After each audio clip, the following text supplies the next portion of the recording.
Buenas noches, amigos del misterio.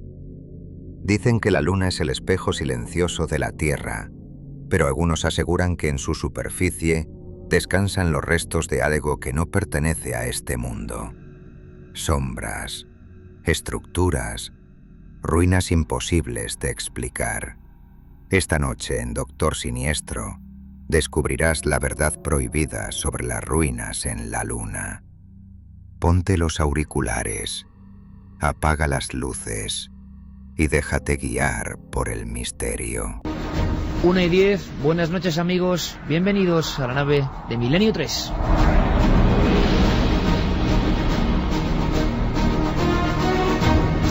Traemos un sinfín de noticias, hay que decirlo, acabamos prácticamente de llegar de Vitoria. Como es normal, con las pilas cargadas por la cantidad de afecto que hemos recibido.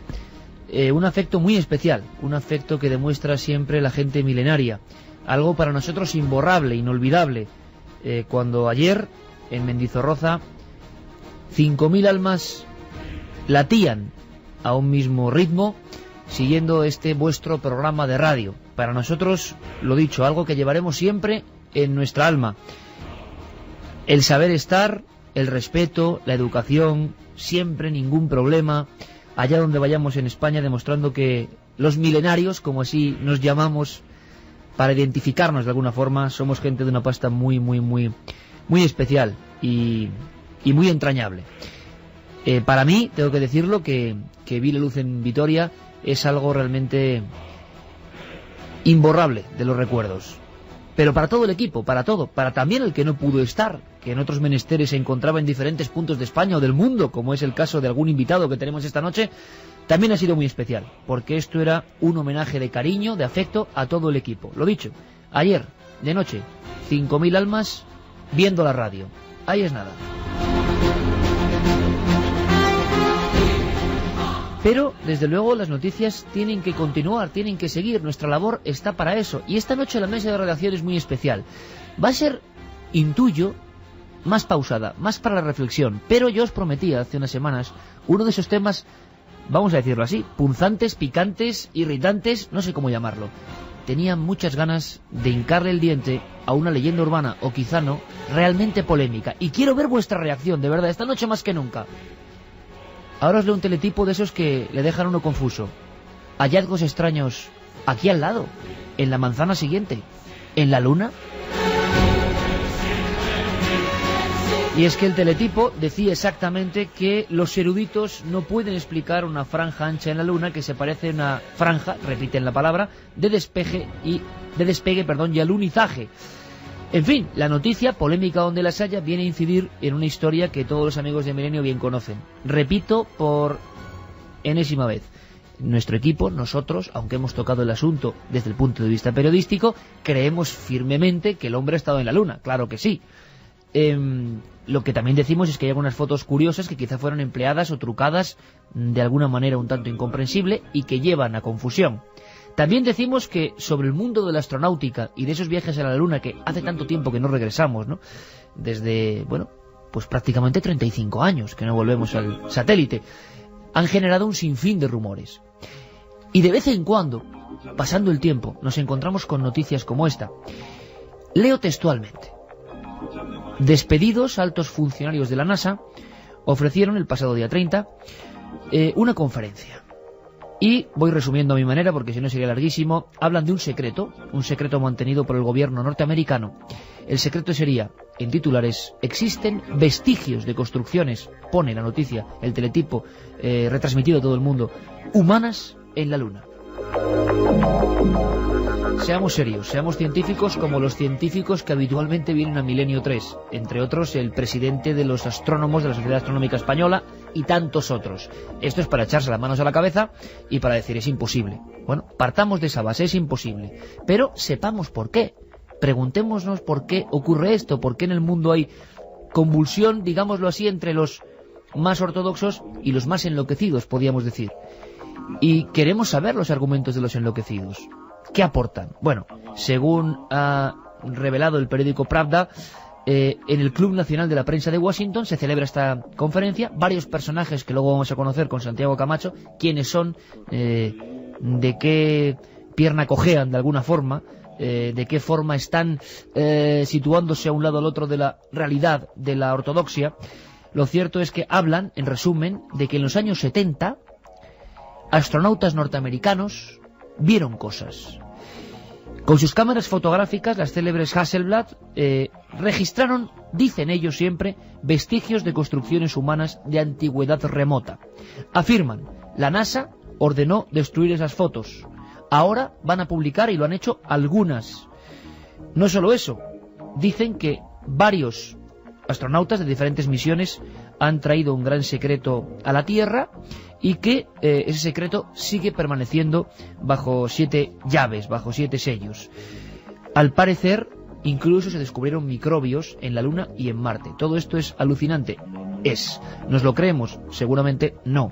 Pero ahí está la noticia, ahí están los vestigios. Y lo que sí sabemos, queridos amigos, es que cuando hablamos de la Luna se despierta algo muy interno dentro de nosotros. La polémica salta inmediatamente esta noche en el 7640, estoy seguro de ello, y nos sorprendemos del estudio en vivo, porque hay mucha gente todavía, ojo, no nosotros, hay mucha gente que cree que no estuvimos en la Luna, que hubo un montaje, que un montaje sería muy sencillo de hacer con los medios que tenemos, pero queremos centrarnos esta noche en uno de los temas más candentes, que más ríos de tinta han hecho correr.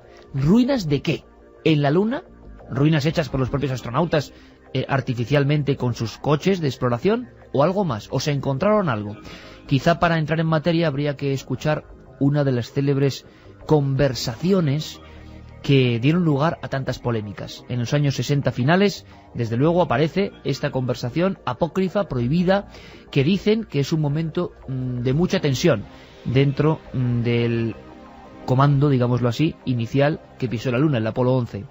Hablan, porque por supuesto está en inglés, de los estás viendo, una sensación muy extraña, están allí, es algo que nunca habíamos visto, y la sensación de censura. Escuchamos.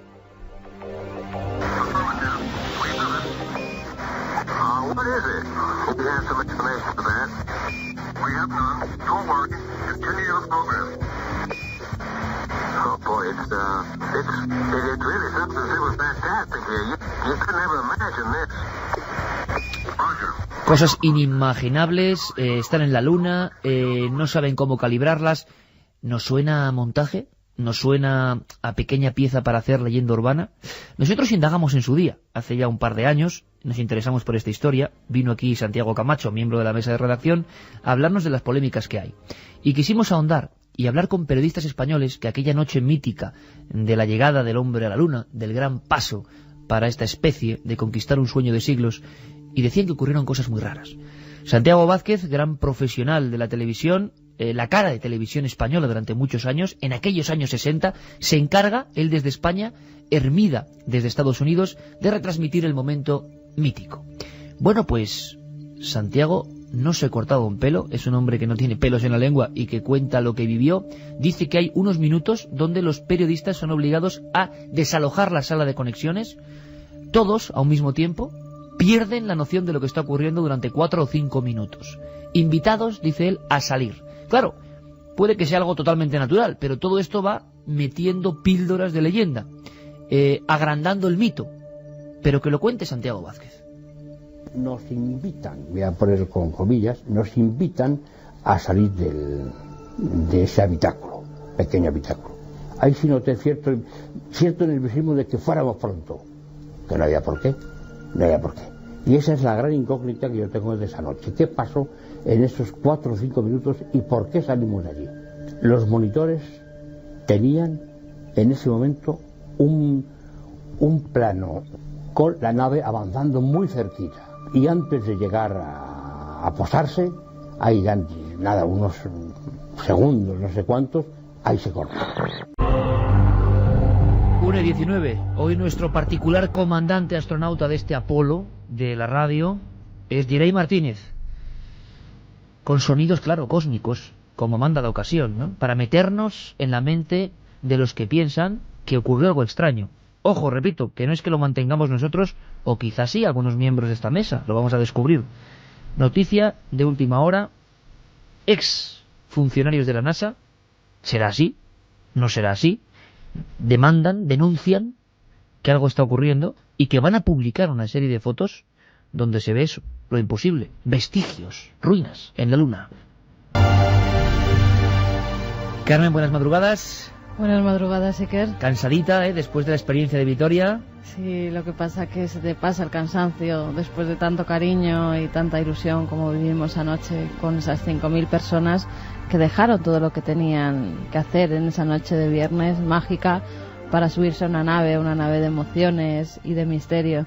La verdad es que fue una noche única, una noche que recordaremos durante mucho tiempo. Hombre, a ver cuando vemos las imágenes que estuvimos grabando allí de lo que fue el espectáculo, porque esto se puede contar, pero desde luego hay que verlo también, ¿eh? Hay que ver lo que es ese estadio con 5.000 personas a rebosar. Increíble, de verdad, inolvidable. Abrimos líneas porque yo creo que este tema, y tú lo sabes bien, en el 7640 provoca de inmediato una polémica, pero rotunda, a favor y en contra, encontrada, y además cada uno exponiendo sus ideas y argumentos. Vamos a abrir esas líneas de contacto 7640, palabra clave Milenio, espacio y vuestros mensajes, vuestros comentarios, si nos escribís a través del teléfono móvil, y milenio3 con número @cadenaser.com si lo hacéis a través del correo electrónico, a través de internet. Y uno de los que podía estar perfectamente ayer en Vitoria, y estaba en espíritu, es nuestro compañero, miembro de esta nave, Santiago Camacho, que además tenemos la suerte que yo creo que ha sido el que, para bien o para mal, ha generado tantas dudas en España en los últimos 10 años sobre los alunizajes. Don Santiago Camacho, le echamos mucho de menos ayer, pero sé que usted estaba ahí con nosotros. Le trato de usted porque yo estoy particularmente emocionado, a lo clásico. Santi, de verdad que nos hubiera encantado estar contigo ayer, pero inolvidable, de verdad.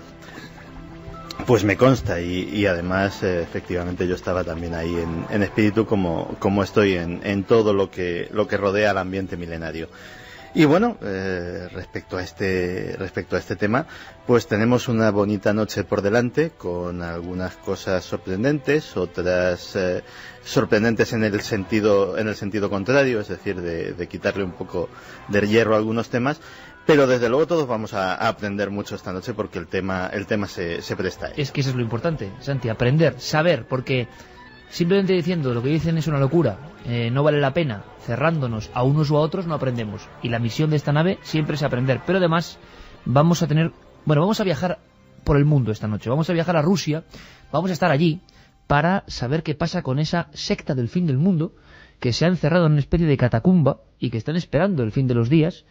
Y claro, está preocupando esto a las autoridades. Pues allí va a estar nuestro compañero Rodrigo Fernández informando desde el punto de los hechos. Y también vamos a ir prácticamente miles de kilómetros en dirección contraria hacia las tierras del sur de Egipto, donde estará nuestro compañero Juan Jesús Vallejo. Quiere hablarnos de un hallazgo también estremecedor, la puerta de la profecía, en mitad de las arenas de los desiertos egipcios. Una historia que parece que cuenta la cronología del ser humano desde hace demasiado tiempo. En Egipto también están de bronca continua últimamente. Zahi Hawass está desmintiendo cada 2x3. Primero, que la momia de Tutankamón, dice ahora un experto momificador, que según la mantienen va a durar 30 años, como mucho, y que la esfinge no se está cayendo, lo dice Zahi Hawass. ¿Te acuerdas que había agua subterránea que decía que podía hundir la esfinge? Pues él lo desmiente, pero hay otras bocas que dicen que no, que hay mediciones que son preocupantes. Caramba, bueno, pues hablaremos de todo eso, y además Juan Jesús Vallejo tiene alguna información, porque él pudo conectar de alguna forma con el principal informador supuestamente de la NASA sobre el tema de las visiones muy extrañas de los astronautas, de ruinas y demás. Yo creo que estamos todos, vamos a ir salpimentando, como diría Santiago, esta conexión permanente con diferentes lugares calientes esta noche por la noticia. Pero fíjate, cara, vamos a hacer una cosa. Yo no sé si... Bueno, están llegando ya muchos mensajes. Cuando yo digo que algunos científicos o ex trabajadores de la NASA están denunciando que realmente los astronautas se encontraron otra cosa tan bizarra, tan grave como ruinas o estructuras, pienso que nadie lo va a creer, sinceramente. Pienso que no cabe en cabeza humana.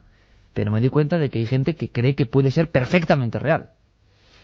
Bueno, hay ya teorías de todo tipo, Iker. Mira, desde Ricardo de Barcelona, que dice que comparte la teoría de que lanzaron bombas atómicas sobre la Luna para intentar destruir lo que allí vieron, hasta que Juan Luis, por ejemplo, desde Madrid dice: llegada a la Luna fue un montaje en plena Guerra Fría y por la conquista del espacio. ¿Por qué tras 40 años no han vuelto?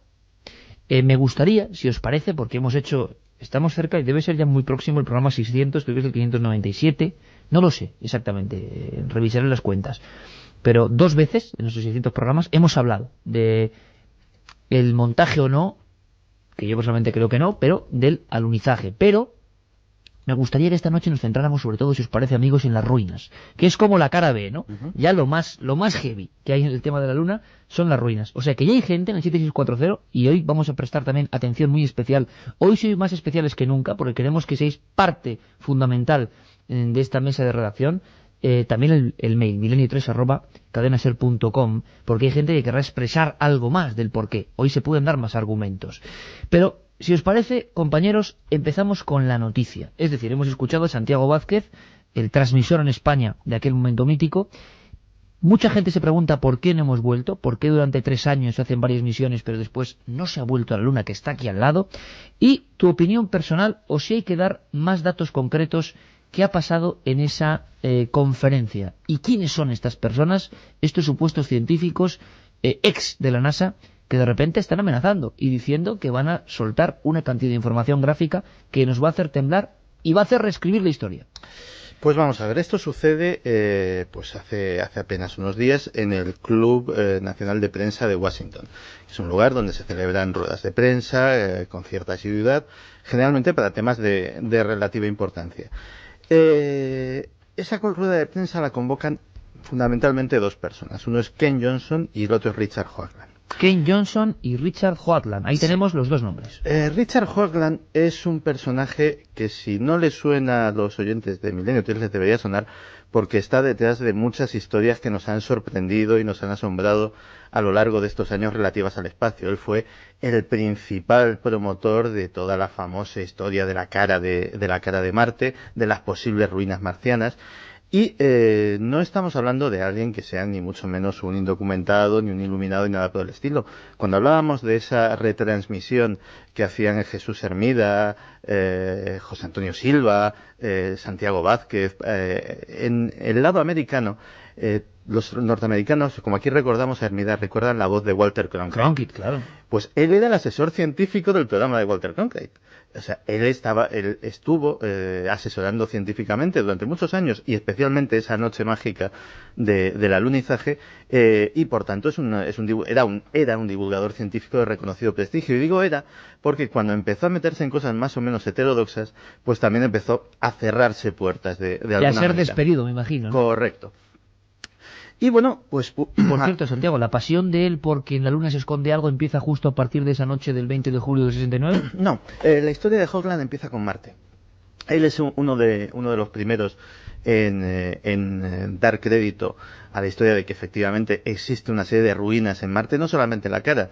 Hoagland tiene una teoría muy compleja sobre todo el complejo de Cydonia y algunas cosas más, estableciendo proporciones matemáticas entre las distancias de las supuestas construcciones artificiales que hay en la superficie marciana, e incluso ha desarrollado una teoría de su propio cuño, a la que llama física hiperdimensional, con la cual, basándose ni más ni menos que en esas proporciones matemáticas, y diciendo que podía ser un paradigma matemático que podría en cierto sentido revolucionar la ciencia del futuro. Pero, Santiago, un detalle, y mucha gente estará cayendo en eso: la exploración de Marte, la llegada de esa cara, de lo que parece una cara, que luego no sabemos realmente qué es, porque hay muchas teorías y muchas fotografías, ¿no? Según se mire, esto a ojo de buen cubero.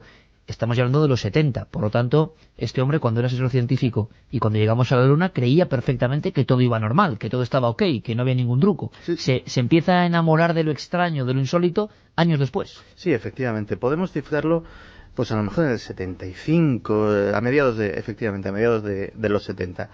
Y a partir de entonces, muchas veces se dice que los conversos son los peores. Este periodista, este divulgador científico, que se había movido en su carrera en la más estricta ortodoxia, abraza la heterodoxia con una fuerza a veces increíble. Porque suele pasar en ambos sentidos, además. Sí, la verdad es que sí, porque ha propuesto algunas cosas que, bueno, él tiene una página web que tiene un material gráfico muy interesante, aunque no se entiende inglés, solo por ver las fotos merece la pena. Se llama Enterprise Mission. Enterprisemission.com. Sí, y allí está pues todo el material gráfico de sus teorías sobre las ruinas lunares, sobre las ruinas en Marte, y algunas incluso más bizarras, más extravagantes, como por ejemplo que Japeto, una de las lunas de Saturno, es ni más ni menos que un satélite artificial, una especie de estrella de la muerte, para entendernos los que hayamos visto la Guerra de las Galaxias, que está ahí colgada, y bueno, pues él, durante una serie de páginas razona su descubrimiento. Claro, si uno se cree todas las teorías de Richard Hoagland, es que todas pasan demasiadas cosas para el mismo sistema solar. Es decir, por fuerza, yo creo que en la comunidad escéptica es un individuo que lógicamente está tildado de engañabobos, de charlatán, etcétera, etcétera. Yo, que le he seguido mucho, no creo, honradamente, no dudo de su honradez, pero sí dudo de que muchas veces su objetividad se ve nublada por un exceso de entusiasmo bastante importante. Entonces, este señor es el principal, digamos, promotor de esta en rueda de prensa. El teletipo ha dado la vuelta al mundo, surge sobre todo en Rusia, que últimamente dan mucha atención a estos lados oscuros del descubrimiento lunar o del hallazgo o de la llegada. Plantea que hay unas fotografías, presenta algunas fotos de supuestas ruinas y dice que se guarda más en la faltriquera, ¿no? Que ya veremos cuándo sacó las siguientes. Bien, ruinas en la Luna, ¿por qué? ¿Fotografiadas de verdad y por quién? Exactamente, él, claro, da esta rueda de prensa, pero se guarda un as en la manga. Y ese as en la manga se llama Ken Johnson. Ken Johnson es un señor que ni más ni menos fue el responsable de la gestión de todo el material gráfico, filmaciones y fotografías que trajeron las misiones Apolo de la Luna. Él se encargaba del revelado, de desviar a los departamentos de interpretación, etcétera, etcétera, los diferentes materiales gráficos, el archivo, etcétera, etcétera, tanto de vídeo... Un hombre clave del tema gráfico de lo que llegaba de la Luna. Y Ken Johnson se descuelga con lo siguiente en esta rueda de prensa. Que Ken Johnson, al que curiosamente, o no tan curiosamente, el caso es que le han despedido hace poco. Y se descuelga con esto. Él tiene constancia de que existen esas fotografías, y tiene algo más que constancia. Tiene las fotografías. Cuenta que le ordenan en determinado momento que una serie de fotografías más o menos comprometedoras que tendrían las pruebas de la existencia de estructuras artificiales sobre la superficie de la Luna, se le ordena destruirlas. Y él aparentemente lo hace, pero consigue sacar unas copias particulares, pues para conservarlas por razones que solo podemos suponer, pues desde por razones sentimentales, por creer que estaba protegiendo un secreto, o quién sabe si para lucrarse posteriormente. Que no debe ser tan fácil, un secreto de tal calibre que alguien lo saque, por muy Ken Johnson que sea. Efectivamente. Pero en fin. Y ellos dos son los que sostienen esta teoría. Y eso es lo que sabemos hasta ahora, porque la verdad, o por lo menos el contenido de estas revelaciones, solo lo sabremos cuando Richard Hoagland saque a la luz su próximo libro, que ya está anunciado, está en preventa en Amazon y todo este tipo de cosas, y por lo visto ya tiene encargados antes de edición una buena cantidad de libros, tanto como para haberlo colocado en la lista de los más vendidos de Amazon, que es una lista muy importante. Detalle importante, ¿eh?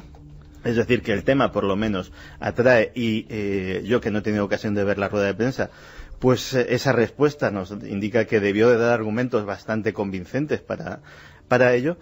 Y bueno, pues así está la cosa. Esas fotografías serían fotografías procedentes de las misiones Apolo y de alguna sonda espacial anterior, pero hasta ahora no sabemos más que una pequeña muestra, apenas una fotografía aérea que muestra pues lo que podría ser un complejo de líneas que asemejan una ciudadela, unas callejas, ¿qué ves tú, unos Santiago, callejones. en las fotos que se han presentado, cómo podemos contarlas para que la gente las vea?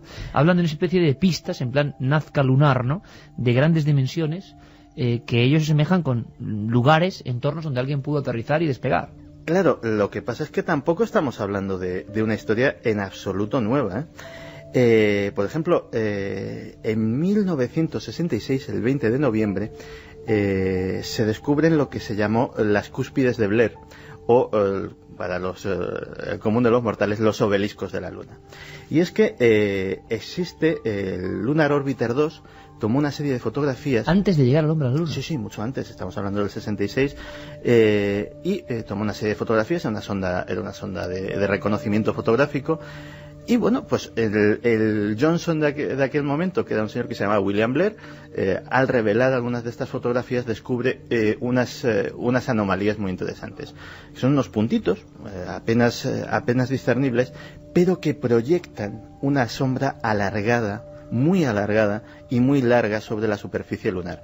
Una sombra incluso en algunos casos superior a la milla de longitud.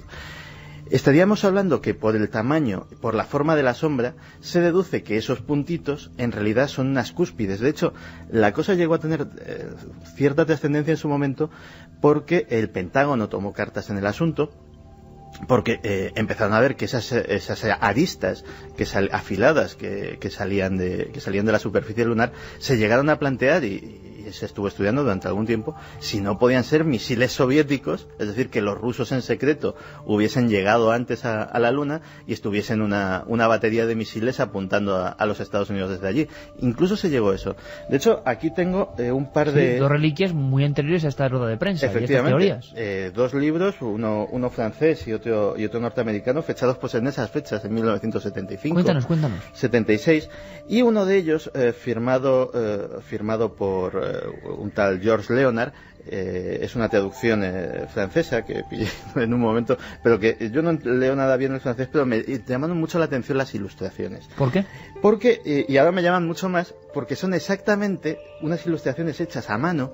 El libro está repleto de dibujos, pero son unas ilustraciones hechas a mano que muestran justamente las mismas fotografías o a estructuras de aspectos muy similares a las fotografías que está ahora mismo en esta rueda de prensa luciendo esta pareja, ¿no? ¿Libro francés? ¿De qué año es ese 1976. Libro? 1976. Se hace 31 años, un autor francés reflejaba su teoría más o menos conspiranoica sobre que los astronautas vieron algo en la Luna y esas fotografías fueron censuradas y las dibuja, puesto que no tiene las fotos. Exactamente. Y ahora Santiago Camacho comenta que es curiosa la similitud entre esas fotos, algunas que han presentado estos disidentes de la NASA de alguna forma, y esos dibujos. Inquietante cuando menos.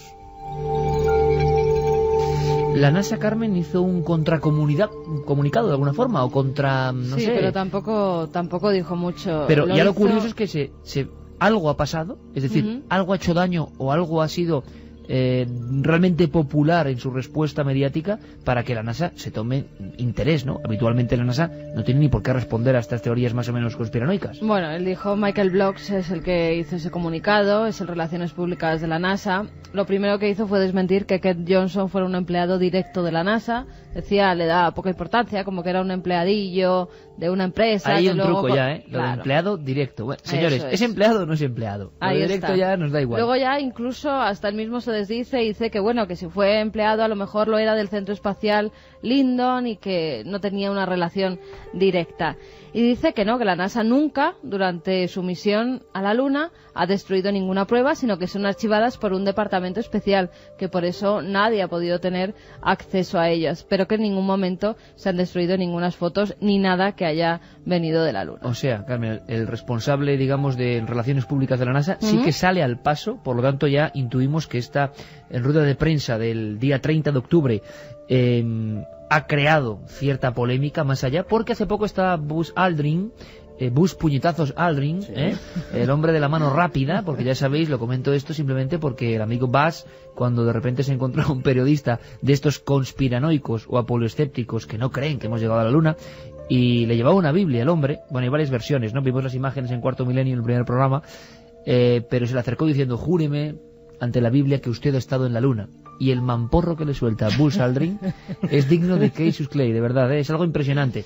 Entonces, el amigo Buzz ha estado aquí en Madrid, un hombre un poco así aguerrido. La mayoría de las fotos de la luna que todo el mundo dice, el comandante Armstrong en la luna, son de Aldrin, que le hizo una pequeña jugarreta. Se dejó hacer todas las fotos y él apenas hizo ninguna, y el pobre Armstrong apenas sale en la luna. El que sale ahí con buena planta es Aldrin, las fotos maravillosas. Por otro lado, le preguntaban en Madrid, una vez más, el pobre Aldrin tiene que cargar con el San Benito de que siempre la pregunta que todo el mundo le hace es, bueno, pero ¿realmente han estado en la luna? Y él se siente muy molesto y dice que no va a dar ni un minuto más. Curioso que la NASA sí lo haya hecho y haya salido a la contra de este comunicado, quizá porque sí que tiene algo importante, quién sabe, ¿no? Hay un par de puntualizaciones sobre este comunicado de la NASA. De entrada, efectivamente, es interesante que lo hayan hecho. Segundo, en cuanto a si Johnson trabajaba o no trabajaba para la NASA. Recuerdo un caso también muy curioso, que no tiene nada que ver con esta historia, pero sí tiene que ver al menos con estos métodos, que es el caso de Bob Lazar. Bob Lazar fue un hombre que se hizo muy famoso hace unos años porque afirmaba haber trabajado dentro del Área 51, de esa base secreta en la que se supone o muchos piensan que pueden tener guardados prototipos de ovnis o ovnis estrellados, este tipo de cosas. Y bueno, contó una historia que venía a confirmar esto. Automáticamente el Departamento de Defensa declara que este señor es un farsante, que no ha trabajado nunca para ellos, y así se queda la historia hasta que por fin, durante muchos años, Lazar además se queda completamente desprestigiado. Es un individuo que tiene una depresión muy fuerte, en fin. Una campaña mediática en contra. Sí, afecta mucho a su vida personal, hasta que un periodista consigue encontrar su nombre en un listín telefónico del Departamento de Defensa, que por accidente había sido desechado, había sido tirado a la basura. Lo encuentra y se encuentra ahí a Bob Lazar figurando, que ya no figuraba en ningún otro tipo de archivos, en ningún registro informático, en la seguridad social, en ningún sitio. Su historia había sido borrada por completo. Con lo cual, a veces este tipo de cosas tienen sus precedentes, ¿no? Bueno, mira, además lo que dice Aldrin no solamente es la llegada a la Luna, sino también que hay vida inteligente allí fuera, ha declarado, pero que la humanidad nunca contactará con ella. Hombre, a mí un hombre que diga nunca, yo estoy acostumbrado a que nunca digas nunca jamás, como decía aquel. No, es que, claro, estamos viendo, y luego lo veremos con Carlos Cala en La Ciencia. Menudos hallazgos científicos de última hora, todo puede suceder. 1:41. Sigue la historia, están preguntando por el célebre documental de Mirlo Rojo, emitido por Televisión Española, de Juanjo Benítez, de qué son esas ruinas, qué estaban viendo, había algo más de ruinas, que han visto una filmación de un cobertizo en la Luna, cosas insólitas, pero que es cierto que se han emitido en Televisión Española en este caso. Ahora vamos a hablar de eso. ¿Por qué no? ¿Por qué no? Batería de opiniones y argumentos, mientras Santiago Camacho, como siempre de forma magistral, va dosificando la información. De momento sabemos quiénes son esos individuos que han montado este tremendo follón, qué es lo que tienen, y sabemos ya que había otros autores que habían dibujado o imaginado esas ruinas y que coinciden con las fotos que al parecer unas se han presentado, otras se presentarán. Ruinas en la Luna, imposible, desde luego. Vamos a ver qué dice la gente, los comentaristas de Milenio 3. Pues vamos con los mensajes que nos llegan al 7640, ya sabéis, palabra clave, milenio, espacio y vuestros comentarios, lo que vosotros opinéis, como Ion, que nos dice, está claro que allí se encontraron algo demasiado tiempo sin volver. Yo creo que hay ruinas y ya veremos si no hay nada más. Un abrazo a todos. Pues en televisión salió el presidente de Estados Unidos de aquel entonces diciendo que fue un montaje para adelantarse a la URSS. Lo inquietante es que llegaran. No, pero bueno, eso es una leyenda urbana terrorífica. Kennedy decía que iba a competir con la Unión Soviética entonces en buena lid, pero ningún presidente americano ha dicho que llegar a la Luna sea un montaje, por Dios. Por eso lo he sacado para desmentirlo por completo, porque es que la leyenda urbana va creciendo y creciendo. Hay un documental circulando por ahí que puede llamar a la confusión, que es un documental en el que se prestaron mucha gente, o sea, desde Donald Rumsfeld hasta Henry Kissinger, la viuda de Stanley Kubrick, etcétera, etcétera, a modo de, vamos a entrecomillar, broma, concediendo entrevistas y afirmando que efectivamente ellos lo habían montado, etcétera, etcétera. Es el típico docudrama o falso documental que se monta sobre estas cosas y que de hecho se emitió en la 2 en su momento, en Televisión Española, y supongo que estará circulando por el YouTube. Bueno, pero hay una cosa que no entiendo, Santiago, vamos a ver. Si hacen esto se prestan a hacer la bromita, luego ¿por qué se quejan tanto de que la gente se crea que no hemos estado en la Luna o que hay ruinas? Pues efectivamente llama mucho... Es como jugar con fuego, ¿no? A mí, desde luego, me llamó mucho la atención por la categoría de los personajes que estaban saliendo en ese documental, es decir, los propios astronautas, ya te digo, Henry Kissinger, Donald Rumsfeld, que son personajes de primerísima fila internacional.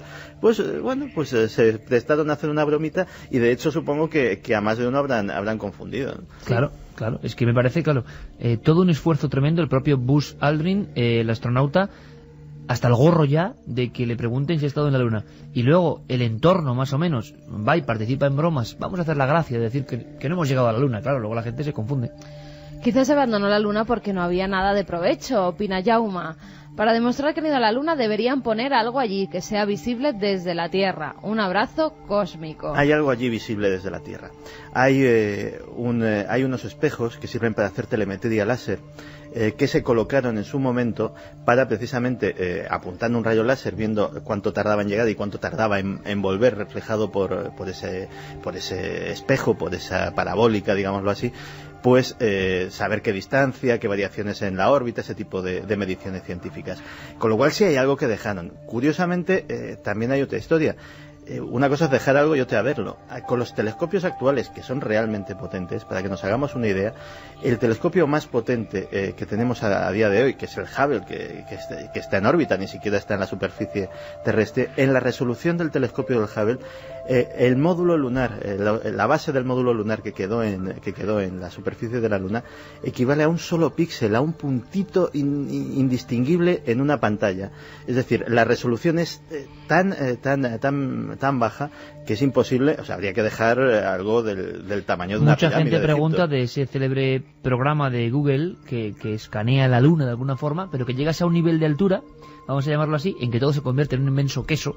Y claro, esa broma también ha hecho que mucha gente piense, claro, están ocultando, porque no pueden mostrar la bandera, ni pueden mostrar el módulo lunar. En definitiva, las teorías, las suposiciones, las conspiraciones en formación, evidentemente.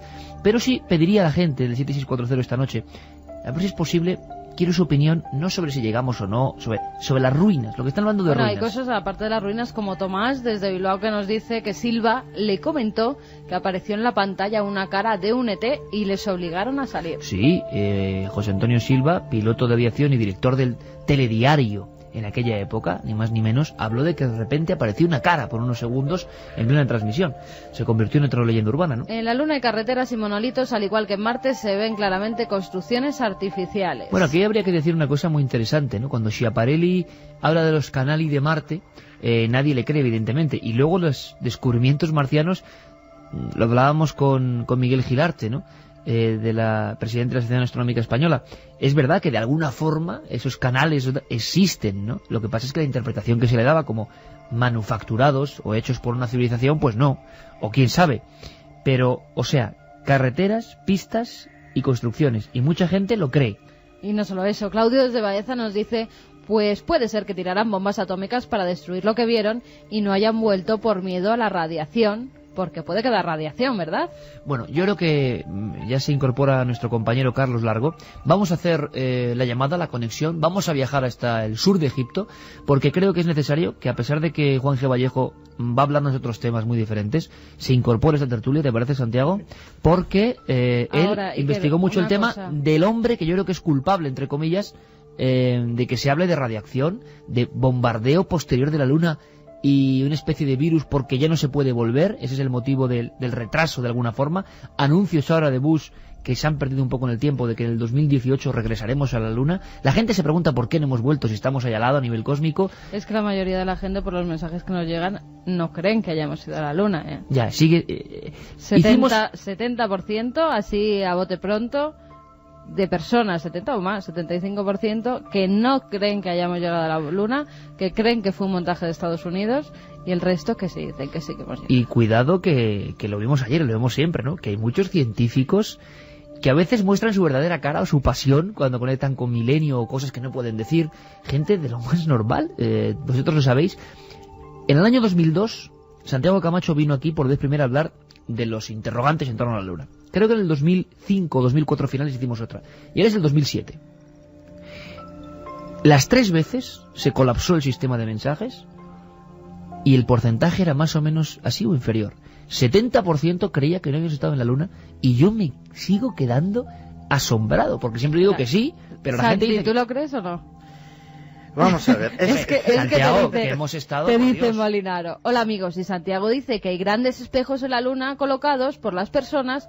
¿Cómo puede ser que defendiera que el hombre nunca pisó la Luna? Pero... ¿Ves? Es que... ¿Ves? Esa es la... Pero Santi, eso me pasa a mí siempre. Yo digo, por ejemplo, esto no es un ovni, y la gente me dice, oye, decías que era un ovni, ¿pero por qué? O sea, no sé, hay una sensación muy extraña, ¿no? Vamos a ver, yo en su momento me dediqué, porque me llamó mucho la atención y me pareció un tema apasionante, a investigar sobre todo las biografías y los argumentos de la gente que decía que no hemos ido a la Luna. Yo tengo mi opinión personal y pues, la voy a decir aquí por enésima vez.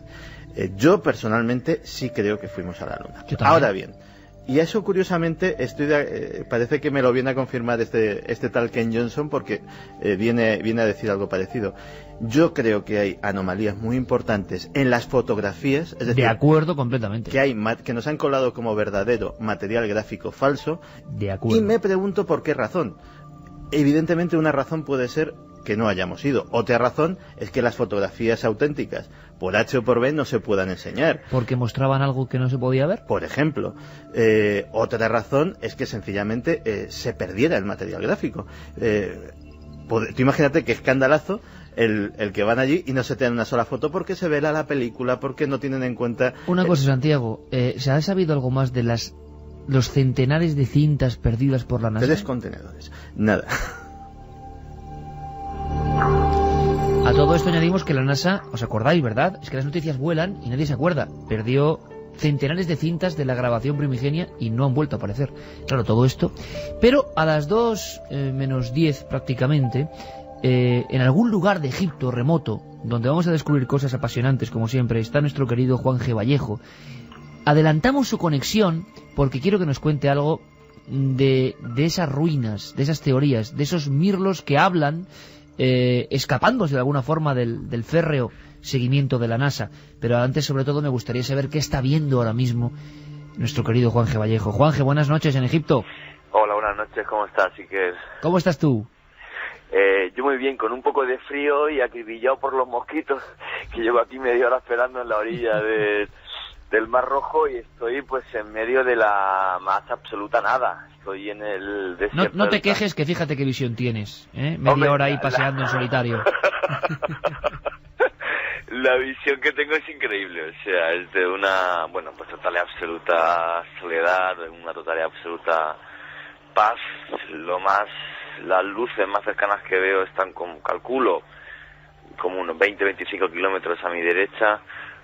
Enfrente mía, como unos 30-40 metros, hay una barquita pequeña de pescadores, y si me acerco un poquito más a la orilla, pues yo creo que incluso podréis escuchar el ruido del Mar Rojo. Lo escuchamos, porque además hay que decir que la conexión suena fenomenal, así que vamos a aprovecharlo.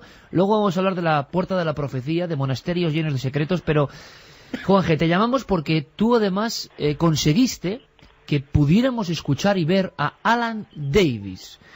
Alan Davis sería el siguiente misterio. Bueno, la gente nos está acribillando y mucha gente habla también de ese documental en televisión española, dentro de un programa que además yo lo he vuelto a ver y tengo que decir que la imagen era espectacular. Uno, cuando está dentro de la tele, también valora lo que es hacer las cosas con un tono de imagen. Hay una producción costosísima y tremenda y hay planos impresionantes, pero hay un capítulo de Mirlo Rojo, se llama así, ese capítulo de Planeta Encantado, JJ Benítez.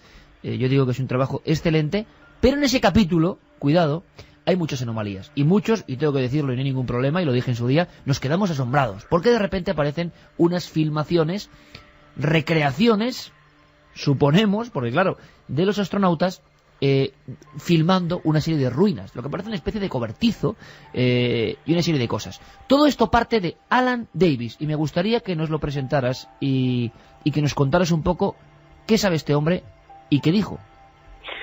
Vamos a ver, Alan Davis, según narró él en Sevilla, porque él va a Sevilla por la multinacional ITT como ingeniero en telecomunicaciones. Alan Davis fue ingeniero en telecomunicaciones muy muy importante de la NASA, del proyecto Apolo, y según decía él, era el ingeniero de telecomunicaciones. Según decía él, te lo digo porque yo tengo esa filmación, esa grabación, que sí que es buena al 100% y no tiene ningún tipo de falsedad.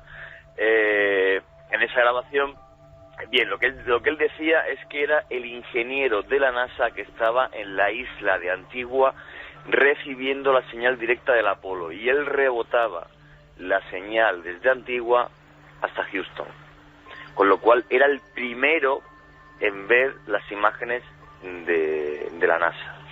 Entonces él me decía que había toda una serie de imágenes que no salían al público, y entre esas imágenes describe perfectamente, y ahora porque estoy en Egipto, pero bueno, cuando llegue a España, si queréis, lo busco de mi archivo. Sí, y lo pusimos en Cuarto Milenio, lo recordarás, que salía Alan Davis ahí en un jardín.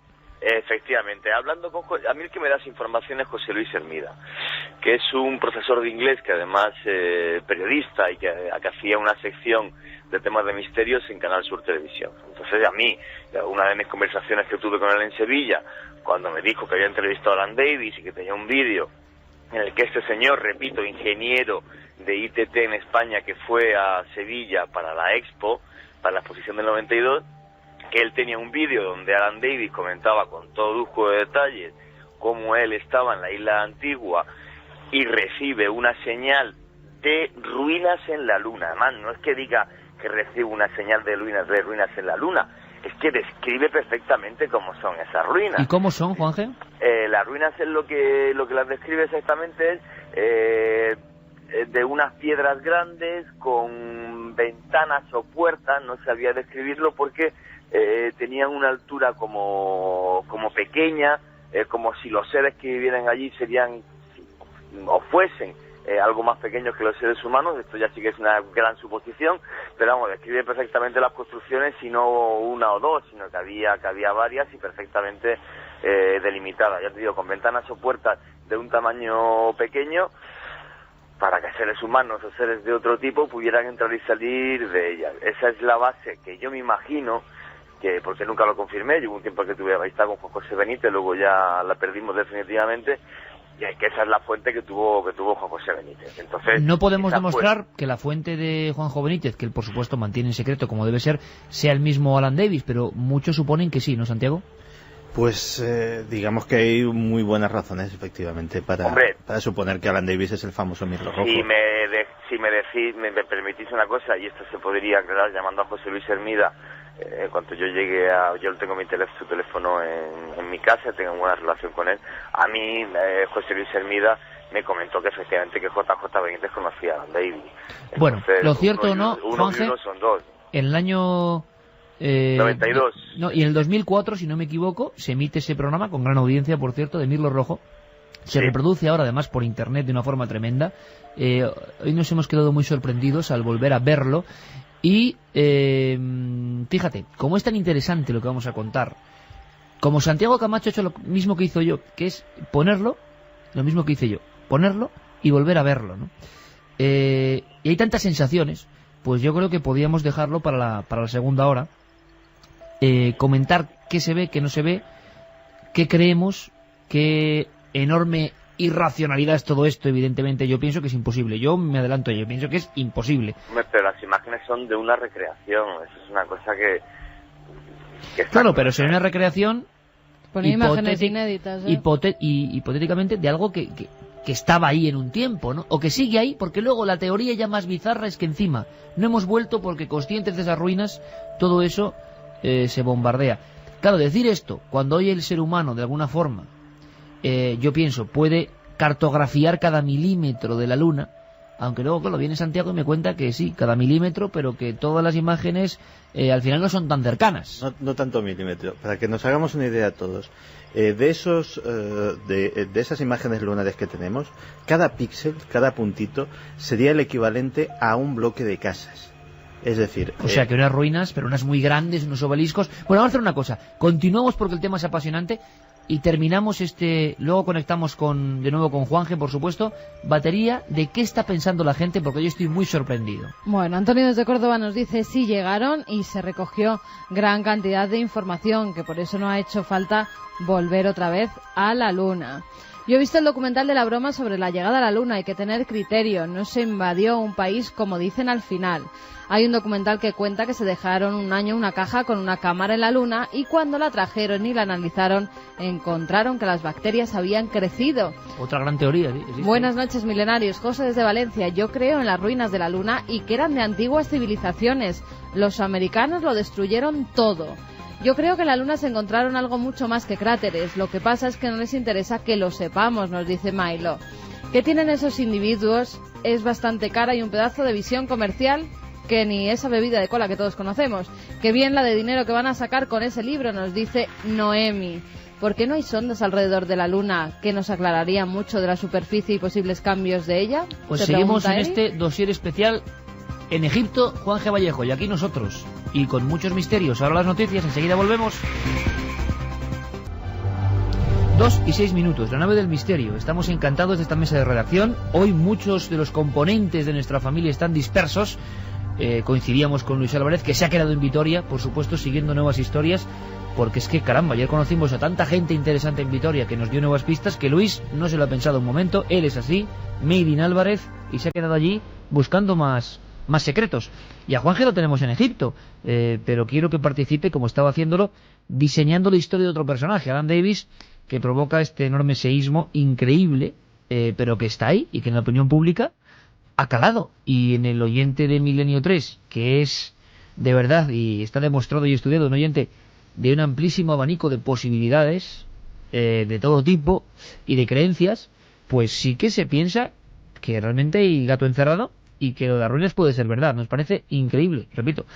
Pero decíamos que el documental de Mirlo Rojo, a nivel popular, vamos a decirlo, periodísticamente es un impacto, y se demuestra en que casi 4 años después de su emisión, en Internet ha seguido haciendo su labor, buena o mala, eso que lo juzgue o será según se mire, generando escepticismo o también generando adhesiones, hay que decirlo, y diciendo, caramba, claro, en aquellas filmaciones se veían cosas, en algunos encuadres se veían cosas, por eso el famoso bucle o tiempo perdido en la emisión que escuchabais al inicio del programa de uno de los periodistas que estaban allí para Televisión Española, Santiago Vázquez, y quizá por eso la teoría ya yo creo que es como la guinda de un pastel. Si lo de las ruinas para mí es muy increíble, lo de el bombardeo posterior ya me parece el no va más, pero se ha dicho, se ha emitido, y me gustaría saber tu opinión, Santiago, de ese impacto después de volver a ver el documental de Mirlo Rojo, como has hecho esta noche.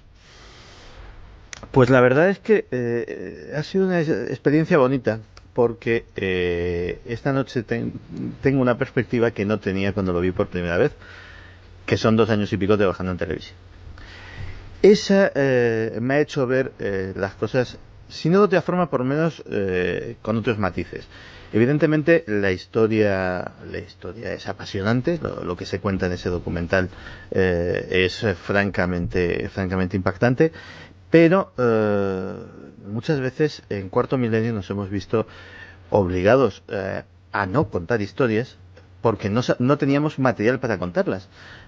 Si nosotros tuviéramos, como es el caso, una historia para la que solo contamos con el testimonio de una persona que ni siquiera citamos, más que por un seudónimo, y encima yo creo personalmente que por un error, por un desliz, a lo mejor por ingenuidad, colocas las imágenes de una recreación como imágenes inéditas, pues a lo mejor porque se te ha olvidado colocar el rótulo, vaya usted a saber. Pues la verdad es que dices, bueno, como profesional de la televisión deja un poquito que desear. Porque efectivamente, ya te lo digo, ¿no?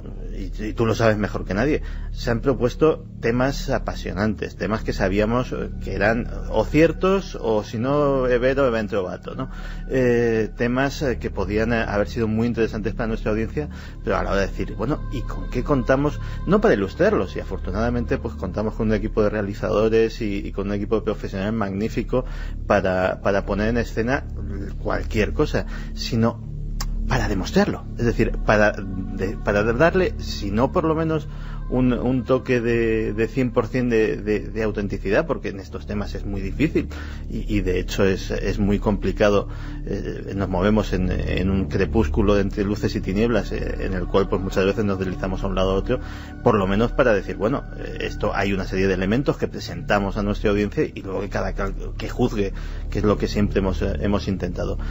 Pues esta historia, en realidad, si se hubiese planteado como un docudrama, como el célebre Alternativa 3, por ejemplo, que también es muy impactante, también incitó a muchos errores. Y también sigue en internet la gente creyendo en él, cuidado. Efectivamente. Su influencia no cesa. Pero bueno, en cierto sentido se dejó claro por activa y por pasiva durante mucho tiempo que aquello era una obra fundamentalmente de ficción, y que bueno, que se lo creyera creer, como lo de los graciositos estos desaparición de científicos, investigaciones más o menos poco ortodoxas del mundo del espacio. Y que el que se lo quisiera creer, pues como el que hemos citado antes de la gracieta esta de Rumsfeld y de Kissinger, ¿no? Pues ya era su problema, pero se partía de esa base. Pero en este caso, no. Ahora, yendo al fondo de la cuestión, es decir, de lo que se contaba allí, la parte de las ruinas, empiezo a ver que algo de verosimilitud tiene, y desde luego sí que hay estructuras extrañas que mucho, ya te digo que llevan filmándose desde hace mucho tiempo. En ese mismo 1966 hablaba un oyente de una pista de aterrizaje y eso la fotografió la sonda Luna 9, una sonda rusa, en 1966 también, cuando prácticamente unos meses antes que lo de las cúpulas estas de Blair, y es también historia conocida y más o menos antigua. La gran pregunta es si todo puede ser perfectamente natural, Santiago. Claro, el problema es que hasta que no vaya alguien allí y lo toque y le dé con un martillito y vea si eso es una estructura artificial o no.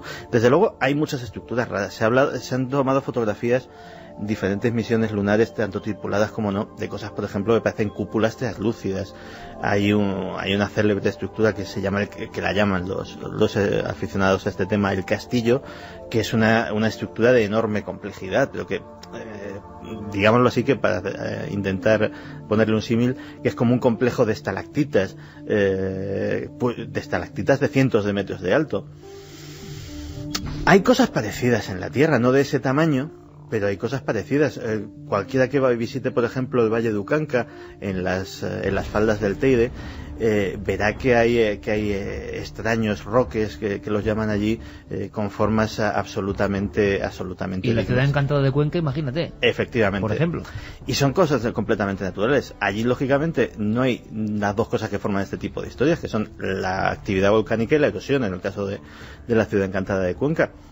Pero quién sabe qué fenómenos telúricos puede haber allí que puedan provocar también cosas que puedan inducir a error. Es un tema complejo.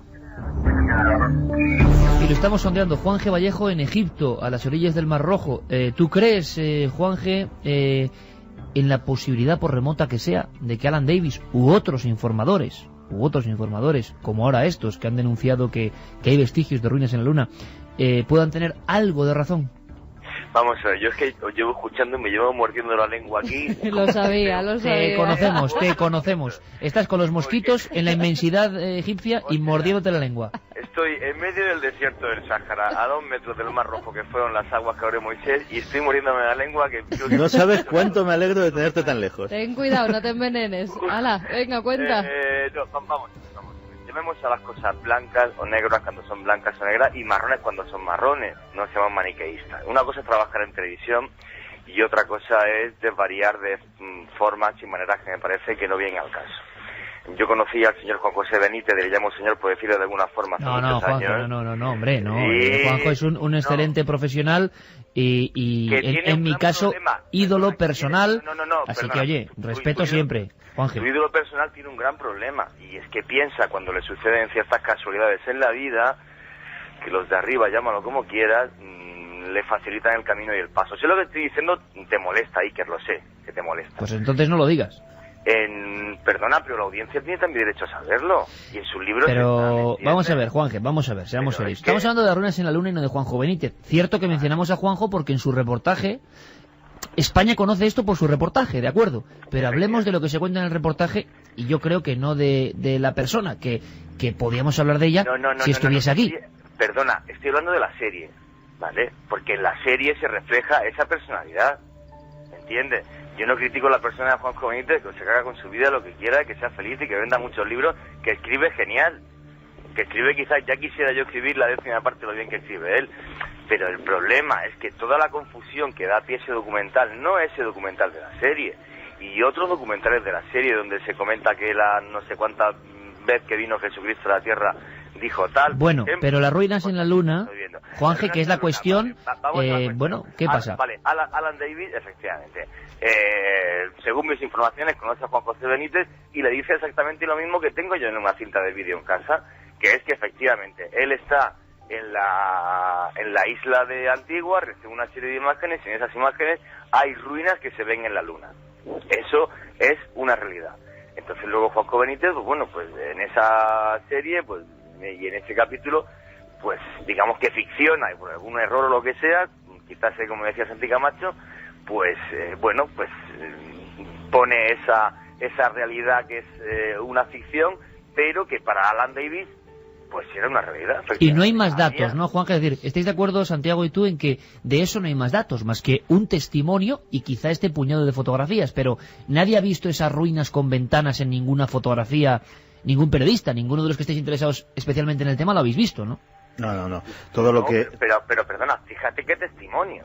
O sea, el de un señor que ha trabajado en el proyecto Apolo desde el principio y que está en la isla Antigua y que lo comenta y que bueno, que te digo que habría que verificar si eso realmente es cierto del todo, ¿no? Hombre, a lo mejor es ya, dándole vuelta a la tortilla, a lo mejor Alan Davis engañó a toda la gente de Sevilla. Él trabajaba realmente con ITT en la Expo y engañó a José Luis Hermida, engañó a Pepa Márquez, que era otra periodista que le conoció, la que le contó la misma historia, engañó a Juan José Benítez. Vete a saber, vete a saber. La historia sucede en Sevilla y sucede de esa forma. Eso sí que no tiene vuelta de hoja porque la conozco por varios lados y lo puedo confirmar y hablar con las personas que le conocieron. ¿Y qué opinas del detalle de que Santiago Camacho, por ejemplo, tenga libros de los años 70 donde lo que se dibuja como ruinas sí que coincide con lo que ahora están no Alan Davis, sino, digamos, seguidores en su filosofía, presentándola como fotografías? Que quizá haya algo de verdad, algo, no sé qué, pero algo o no. Hombre, yo es que opino que dentro del tema este de la luna, como os oía decir antes a Santi, estoy de acuerdo con él al 120%. O sea, yo estoy convencido de que estuvieron en la luna, pero las fotos son muy anómalas. ¿Cómo es posible que una nave, un alunizaje, en la que supuestamente se levantó una gran cantidad de polvo y además con una gravedad prácticamente cero, pues no tenga ni una mota de polvo cuando se la fotografía? O sea, hay una serie ahí de huecos porque... Nos estaban mandando además un vídeo a través del correo electrónico que yo no había visto antes, y es cómo va el astronauta descendiendo, ¿no?, para pisar la superficie lunar y de repente por detrás se cae un foco y sale toda la gente para ponerlo y para colocarlo. Hay muchas teorías, pero hablando de lo que son las ruinas, hay mucha teoría, mucha historia, muchas fotografías que dicen que se ve algo. ¿Creéis que hay un mínimo resorte certero para pensar que realmente... Porque vamos a ver... Yo personalmente no. ¿Estáis conmigo o no? No lo sé. Yo es que aquí... vamos a ver, no hemos vuelto a la luna y la gente argumenta y se argumentaba en ese documental y otros seguidores lo hacen porque había realmente algo que no se podía ver. ¿Creéis que es posible? O sea, los rusos lo hubieran visto también. Pero con sondas muy próximas, ¿no? Hay que pensar también una cosa. O sea, el ir a la luna no era una misión científica en sí. Era un propósito político. Es que había que llegar a la luna antes que los rusos. Estaba en juego no solamente el honor de una nación, sino de todo un bloque de pensamiento que dividía en aquel momento el mundo, que era el comunismo y otro el capitalismo, y Estados Unidos a la cabeza. Y hay que ver la llegada del hombre a la luna desde esa perspectiva.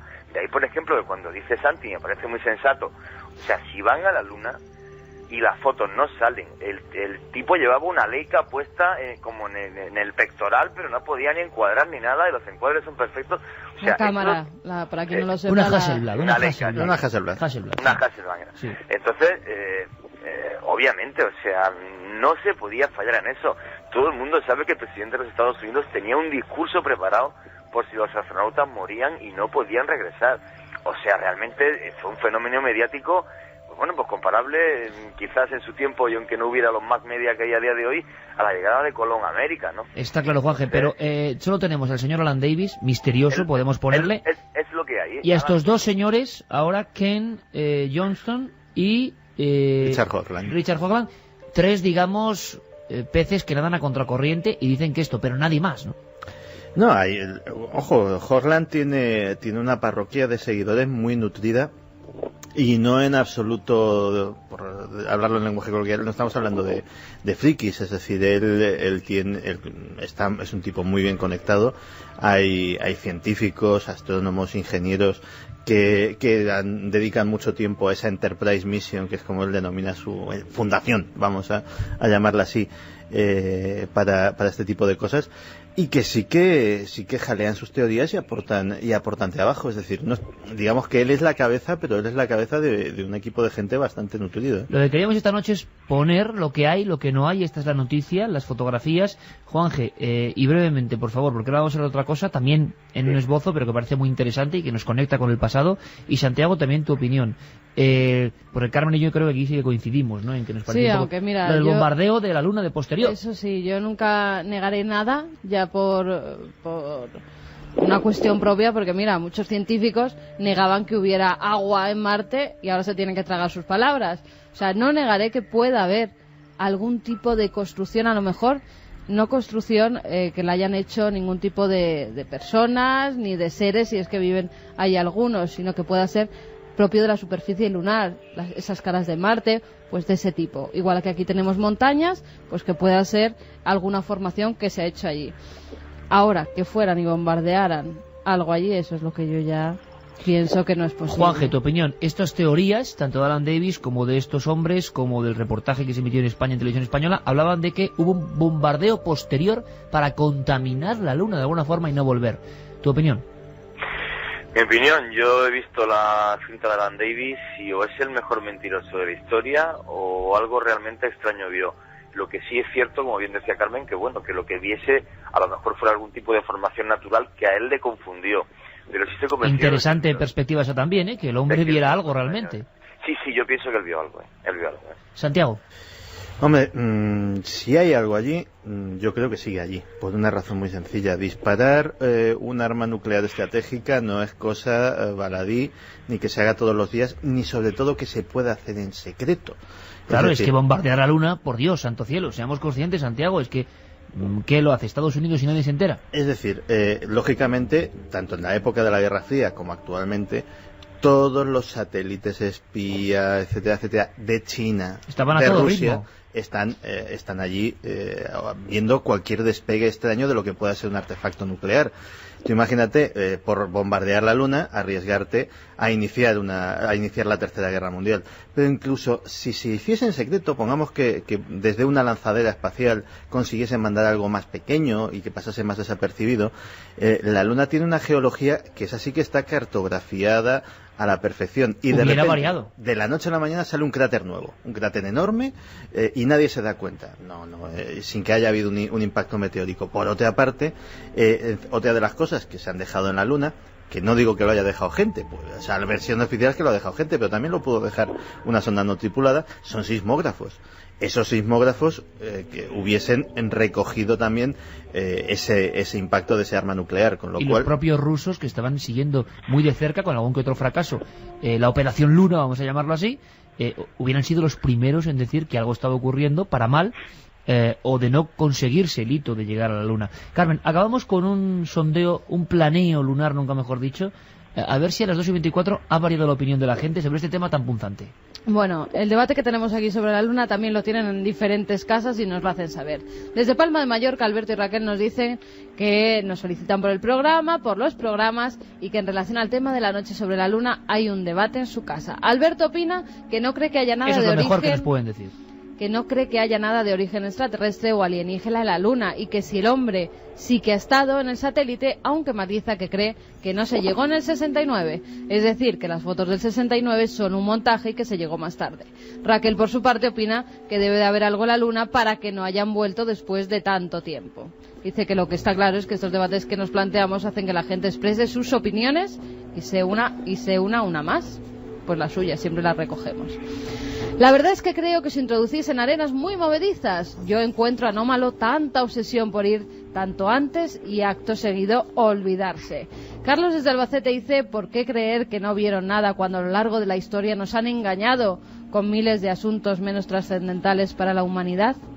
He visto el módulo lunar ruso preparado para la Luna y era netamente superior al Yankee. Nos lo decía David desde Valencia. Gopegui dijo que echaron a los periodistas para que los astronautas hicieran sus cosas. ¿No suena ridículo? Doy fe que lo dijo. La bromita del falso docu fue insultante, nos dice Luis. Ver si es que al estar en la Luna vieron algo y dijeron, mejor no venimos más por aquí por si acaso. Buenas madrugadas, milenarios. Jorge desde Almería. Lo que me parece increíble es que en 35 años no hemos avanzado casi nada en la aventura espacial, opina Emilio desde Vigo. Conociendo a los yanquis, si hubieran subido estarían viviendo en la Luna. Si en el 69 era fácil, ahora lo sería más. Muy buenas, ¿de verdad que el hombre llegó a la Luna? Yo creo que fue un montaje de los americanos. ¿Y por qué no se ha hecho otro viaje? Un abrazo, Gabriel desde Huelva. La teoría de que la llegada a la Luna fue un montaje resulta impensable. Fue uno de los mayores éxitos de la humanidad y no creo que hiciera ningún montaje. Bueno, ¿y porcentaje? ¿Porcentaje? Pues 70% que opinan que no llegamos y 30% que sí. Dice nuestro compañero Geray que cómo suena esto, ¿eh? Cómo cambia. Cambiar de la Luna a los enigmas del pasado, que tienen que ver en ocasiones con la Iglesia, con primitivas iglesias. Esto es el nombre de la rosa. Y es que Juan G. Vallejo, si no está ya devorado por los gigantescos mosquitos de la zona del Mar Rojo, todavía puede contarnos algo, Juan G. Por lo menos un esbozo. Creo que estás muy cerca de algunos monasterios, de los primeros realmente que se hicieron. Y no solo eso, me gustaría simplemente, aunque fuera breve, porque vas a seguir investigando, que nos cuentes algo que es emocionante. Persigues algo, persigues llegar a una puerta, persigues llegar a un lugar que allí llaman Puerta de la Profecía. Y como creo que en España nadie ha contado nada de esto, me gustaría que supiésemos algo más. Muy bien, bueno, la verdad que después de la polémica vuelvo otra vez. Llevo aquí una semana de monasterio en monasterio copto. Los coptos, para que la gente que me está oyendo se haga una idea, son los ortodoxos, cristianos ortodoxos egipcios. Copto simplemente una palabra que significa egipcio. Entonces, bueno, pues yo empecé a inmiscuirme en el mundo copto hace ya un tiempo, porque tengo un muy buen amigo, Nagi Henry, que es copto. Y bueno, fíjate, y he acabado aquí haciendo un programa enfrente del Mar Rojo con Milenio 3. La Puerta de la Profecía. Hay un lugar sagrado para los antiguos egipcios que se llamaba Natrum. En árabe vivía Wadi Natrum. Y era sagrado porque en él se extraían las sales del Natrum, que eran las sales con las que se podían momificar y se podía hacer que el cadáver de un hombre y su alma pues pasaran luego después al más allá. En ese lugar, en ese oasis donde había Natrum y donde sigue habiendo Natrum, hay una serie de monasterios. Uno de ellos es el de Am Bishoy y otro de ellos, que es el más curioso con diferencia, que data sus orígenes del siglo IV, es el monasterio del Sorián. En el monasterio del Sorián hay una pieza que para mí es única en el mundo de la cristiandad, de la que yo oí hablar, creo que es la primera vez, y si alguien sabe lo contrario que me corrijan, que en un medio de comunicación español se habla de esta puerta, conocida por el pueblo copto como la Puerta de los Símbolos o Puerta de la Profecía, donde dos ascetas venidos de Siria tienen una visión de lo que es la historia de la cristiandad y la historia del mundo. La puerta, que data del siglo IX, se construye entre el año 913 y 914, siglo X, perdón. Para que la gente se haga una idea, está en el altar principal de la iglesia del Sorián en Wadi Natrum, mide como unos 2,30 metros de alto, tiene como unos 4,5 metros más o menos de ancho, y hay toda una serie de cuadros en ella, divididos en los cuadros. En el fondo lo que hacen es formar 7 etapas.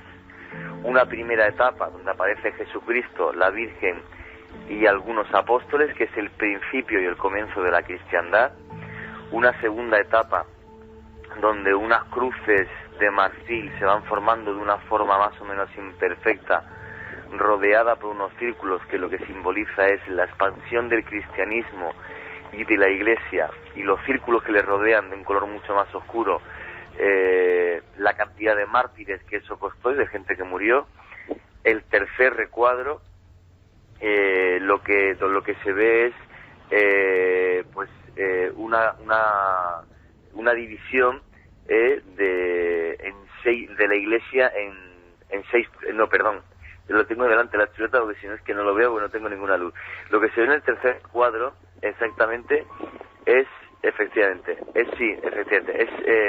la división de la Iglesia en 6 tronos. Debido a una decisión política más que religiosa en sí, luego si queréis os la comento, después del concilio de Nicea, el concilio de Éfeso, en Calcedonia, las iglesias se separan en 6 tronos porque Roma quiere tener todo el poder y las iglesias de Oriente, que son las más antiguas, se disgustan con el Papa León y se crean todos los tronos. Luego, la siguiente etapa, lo que sería la cuarta etapa, es una cruz, que es lo que correspondería al presente de los 2 ascetas que hicieron la puerta. Se ve una cruz de marfil con unos detalles por fuera que son flores que representan al Islam, flores sagradas para el Islam, y una media luna que va rodeando a 4 medias lunas, para ser exacto, que rodean la cruz, haciendo que el Islam se convierta en una religión tan poderosa como el cristianismo. El siguiente recuadro, que sería exactamente... Este da un poco de miedo, ¿eh? El quinto, el quinto recuadro sí da miedo. El quinto recuadro es el que da miedo, efectivamente. El quinto recuadro, que es el futuro a partir de ese siglo X, se habla de que hay una propagación de teorías herejes y un recobramiento de lo que sería el antiguo animismo. Las cruces se ven muy imperfectas y en medio una esvástica. Aparecen 6 esvásticas porque esa forma pagana, que se puede ver como la cruz de Adolf Hitler y como la Segunda Guerra Mundial, afecta a toda la cristiandad, a las 6 iglesias, como realmente sucede en la Segunda Guerra Mundial. El siguiente recuadro, lo que podemos ver es otra vez las cruces formadas, unas cruces formadas, pero la división en vez de en 6 es en muchas más. Entonces lo que representa ese recuadro, que es en el que estaríamos en la actualidad, es que la Iglesia y el cristianismo, hay una debilidad en la fe cristiana y se crean muchas más iglesias, que es lo que está sucediendo. Yo lo he visto perfectamente en América Latina, como los evangelistas o otra serie de sectas surgen y los tronos en esos principios 6 se hacen mucho más. Y es lo que está pasando hoy día, que me parece, y te aseguro, Iker, que pone los pelos de punta. Y la séptima, Juanje, estamos todos conteniendo la respiración. Y la séptima y última representa el fin del mundo, la llegada de Jesucristo, y la que todas las iglesias volverán a unirse. El fin del mundo. ¿Cuándo será? No lo sabemos. Bueno, las 2:33, a veces la radio tiene estas cosas, ¿no? Juan Jesús Vallejo, cumbre total, compañero, nos ha contado, paseando junto al Mar Rojo, la historia de una puerta hecha hace más de 1000 años, donde en una serie de visiones, en una especie de apocalipsis en viñetas, fueron escribiendo la historia de nuestro mundo. Algunas coinciden realmente. Eso del fin del mundo nos da mucho miedo, pero esa es la última etapa. Desde luego nos hemos sobrecogido, Juanje. No quiero que contemos nada más, pero hay que seguir investigando. Pero hemos puesto la foto, y lo has hecho para cientos de miles de amigos, que gracias a ti esta noche han visto que en un remoto lugar de Egipto se esconde la llamada Puerta de los Símbolos, Puerta de las Profecías, símbolos en los que creen muchos egipcios: separación de las iglesias, visiones del Antiguo Testamento, la esvástica y el fin del mundo. Juanje Vallejo, compañero, fuerte abrazo. Un fuerte abrazo, Iker. Salam para todos los que estáis ahí, Agapi en copto. Yo me quedo impresionado, chicos. Pues sí, no es para menos, y viendo además una de las fotografías. Claro, es que tengo una foto en la mano de la Puerta de las Profecías. La esvástica es clarísima, claro, era un símbolo que se utilizaba. La división de las iglesias, claro, el asunto es, esto es una interpretación a posteriori, la gente cree que esto es así, y creo que es un caso único, ¿no?, de Puerta de la Profecía, mundo copto, y al final la séptima etapa, el fin del mundo. Pero tal y como lo ha contado Juanje, era realmente emocionante, y desde el lugar de los hechos. Ahí es nada. Ahora viajamos, si os parece, a Rusia, Santiago, porque ha pasado algo que ha estremecido al mundo. Una catacumba, y una gente creyendo en esta séptima etapa, el fin del mundo. ¿Cuántos grupos creen en el fin del mundo? ¿Y cuánta gente habla de enero del 2008 como un lugar de crisis, ¿eh? Muchas culturas, muchos mensajes. Sí, pero yo creo que no hay que creer. Yo creo que no hay que creer. Estos sí, pero que a partir del 2008, todo el 2008, bueno, pues los que creen en estas cosas dicen que no es buen año. Yo creo todo lo contrario. O sea, no tengo la menor duda de que va a ser un buen año. El asunto, lo curioso, es que bueno, a veces coinciden, ¿no? Ciertas creencias, ciertos símbolos. El 2006 también era complicado. Pues el 2007 también no me ha gustado nada, tampoco. No, pero el asunto es que, bueno, es que siempre que mires los años, siempre realmente los profetas, los que creen en las profecías, te van a decir que es malo, que es bueno, que interpretaciones, ¿no? Luego cada uno.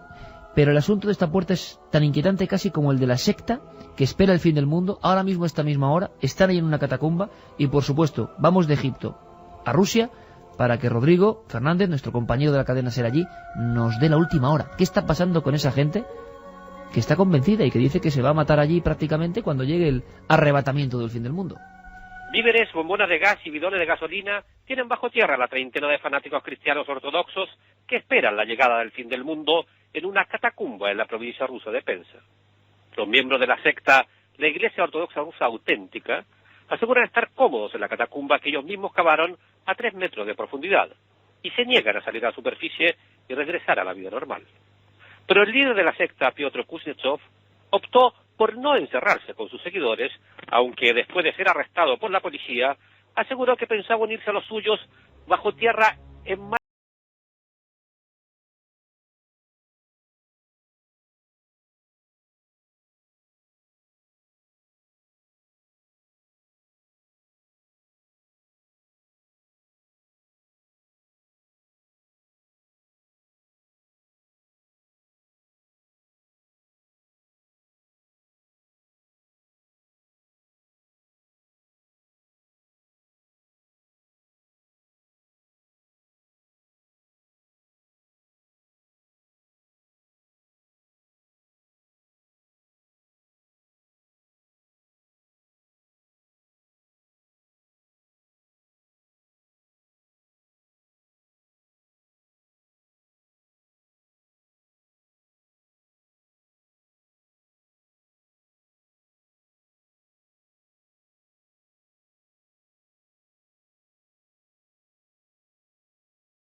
Hay 4 niños. Mujeres y 4 niños, lo contaban desde Rusia para la cadena SER, para Milenio 3. Hablan de psiquiatras, claro. La opinión de un psiquiatra especializado en este tipo de conductas como José Miguel Gaona era necesaria. Y José Miguel Gaona nos habla de cómo pueden ser los líderes concretos que están montando todo esto ahora mismo en Rusia. Suelen ser personas tremendamente carismáticas, inteligentes. Muchas de ellas tienen una especie como de plan preconcebido, delirios de grandeza, en algunas ocasiones tienen un pensamiento místico en la que enlazan ese más allá con su personalidad, como si fueran de alguna manera unos enviados, por así decirlo, de una potencia superior. Habitualmente se creen en posesión absolutamente de la verdad hasta el extremo que muchas veces son los que rigen, por ejemplo, los castigos e incluso, como en este caso, por ejemplo, los destinos, y cuando me refiero al destino, incluso el destino vital, es decir, la decisión sobre la vida y de la muerte de aquellos que en un momento dado pues pertenecen a la secta en cuestión. Y un detalle más, el aislamiento es fundamental para que luego empiece el delirio. Los casos dramáticos han empezado por aislar del exterior a la comunidad. Aislamiento como elemento clave en lo que puede ser un drama. Evidentemente, si están juntos en un lugar subterráneo, imagino yo que será para protegerse. Sin embargo, desde el punto de vista psicológico, el líder, evidentemente, que suelen ser personas además con unos conocimientos de psicología, ya sean adquiridos a través del estudio o bien de forma natural, saben muy bien lo que hacen. Ese aislamiento del resto de la sociedad los hace totalmente impermeables a las propias familias que quieran rescatarles, desde el punto de vista psicológico y físico incluso, les hace impermeables a las noticias que vengan del exterior y a cualquier crítica que en un momento dado también pudieran tener de lo que, para que pudieran que te digo yo, un punto de cordura, un punto de realidad.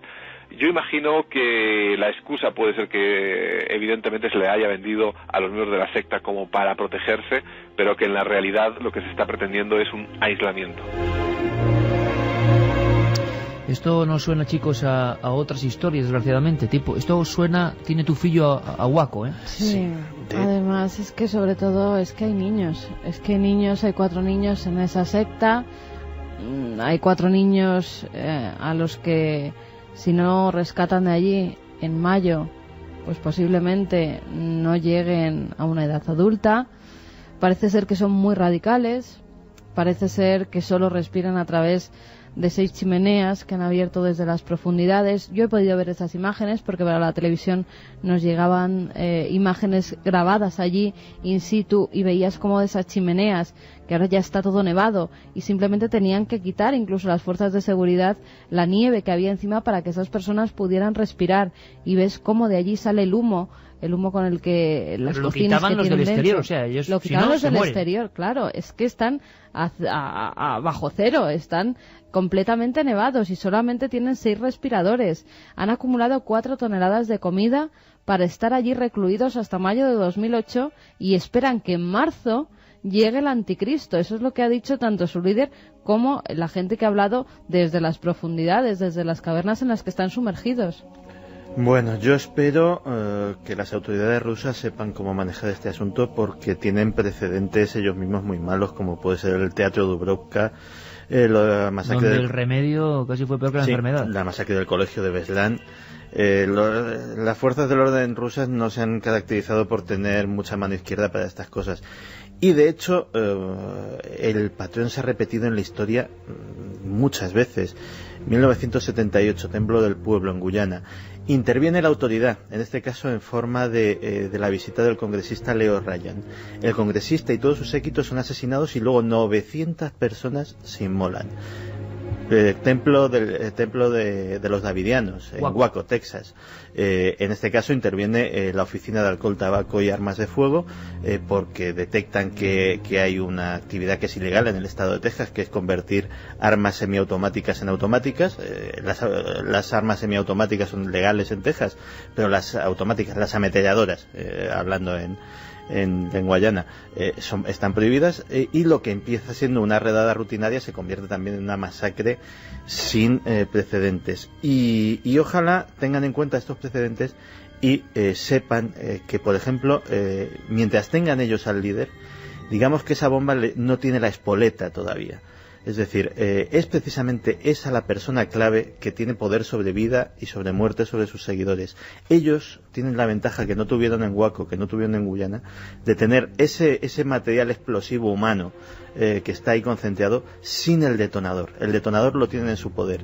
Mientras sea así, mientras no les permitan comunicarse, mientras no les permitan estar allí, no se atreverán a hacer nada. Es casi, no se puede pontificar porque mañana resulta que salen las noticias que se han suicidado todos, pero cogiendo como precedentes los casos anteriores, hay más probabilidades de que la cosa se mantenga estable mientras el líder esté separado de su grupo, que no volviéndolos a juntar. Es que han dicho que si intentan algo, que directamente se queman a lo bonzo todos, si intentan rescatarlos de allí. Han amenazado a la policía e incluso ya no permiten grabar a ningún medio de comunicación, ya no permite que los periodistas estén por la zona.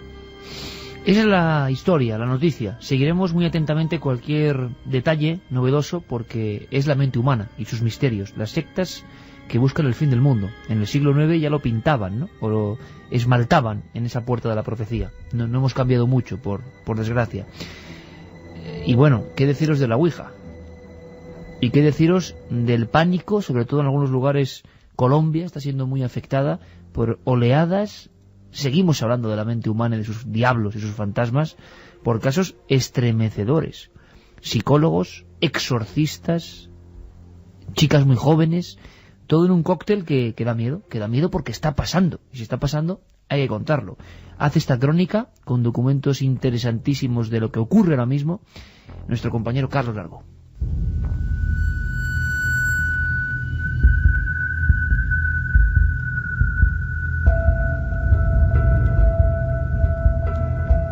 Desde hace unos meses, Colombia está siendo víctima del demonio.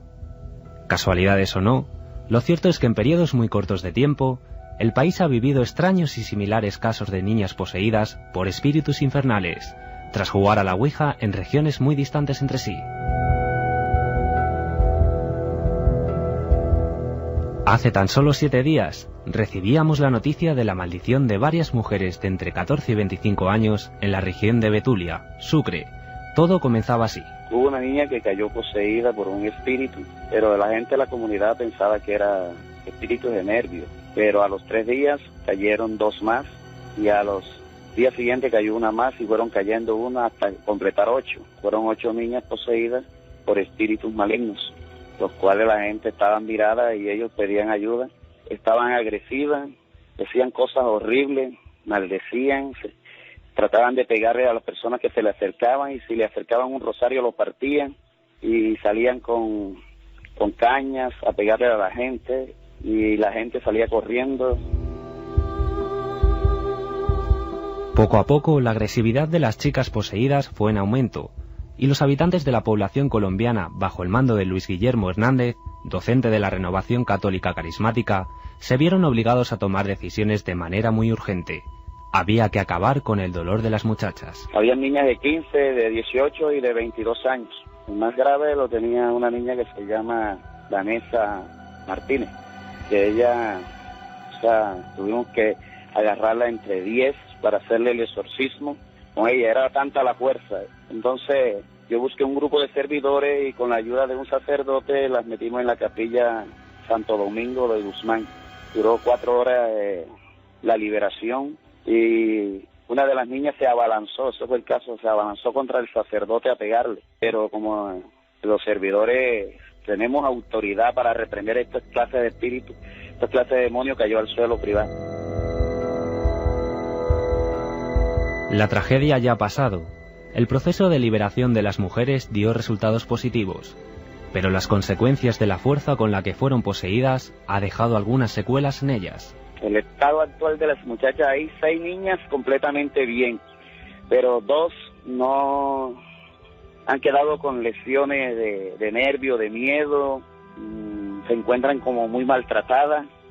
Ella dice que los espíritus cuando se le metían unos por los pies, otros por los ojos, sentían una fuerza grande en el estómago y las hacía gritar, convulsionar y decía cosas.